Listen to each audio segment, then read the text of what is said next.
Notaðu tippið 1x2 við tippum. Einar, veglegt framlag frá öllum í kvöld. Þetta var kannski auðveldar en þið áttu von á eða eitthvað?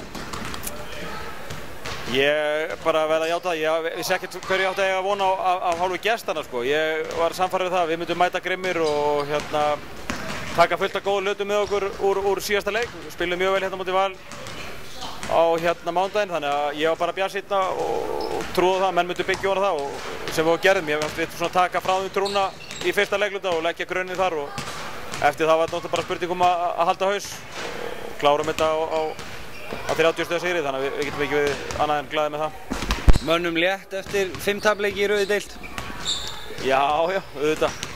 Það er eitthvað sem við erum búin að vera að bíða eftir og ég meina þetta er svo sem búin að vera misjafnir 5 tapleikir. Þetta er búin að vera frá því að geta ekki neitt í Grindavík og veit ekki einu svona mótspyrnu nánast frá fyrstu mínútu og niður í það að tapa í tvöfaldri framlengingu á móti Stjörnunni og ég meina mér fannst þegar við horfðum á svona 5 tapleiki og við höfum alveg búin að spjalla það við vorum klaufar virkilega að vinna ekki Stjörnunni, við vorum klaufar að vinna ekki Skallagrim og við höfum getað tekið í ríkana, þannig að það var bara komið tíma og sigur og við erum mjög ánægðir með það og horfum bara bjartir á framhaldi. Mór, er hann leikmaðurinn sem vantaði? Sáttu hvernig hann er komin í lið? Já, ég er mjög ánægður með hann. Hann er frábær liðsmaður, bæði bara svona sem karakter og sem leikmaður. Hann er góður bara svona alhliða leikmaður. Hann spilar hörku vörn, hann frákastar vel úr bakverðinum, hann er óbóðslegur liðsmaður, finnur menn vel.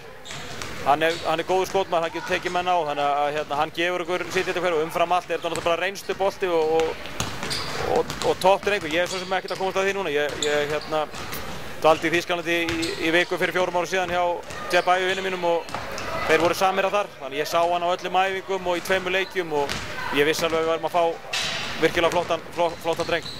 Einar, eldsnögt áður en við sleppum þér. Það er Fjölnir í næsta leik. Rennur ég að blind í sjóin með það svona ef við tökum með að deildinni? Hvers konar jójó er í gangi? Ég held að deildin sé náttúrulega bara, ég held að flest allir hafi verið sammála það í upphafi að þetta yrði svona hálf crazy deild að því leytinu til að það gæti alls konar úrslit litið dagsins ljós og það hefur verið raunin í nánast hver einustu umferð að það hefur einhver leikur komið svona flatt upp á menn og ég held að verði engin breyting þar og Fjölnisliðið náttúrulega er svona eins og okkar bara ungt lið sem kannski er ekkert með marga reynslubolta.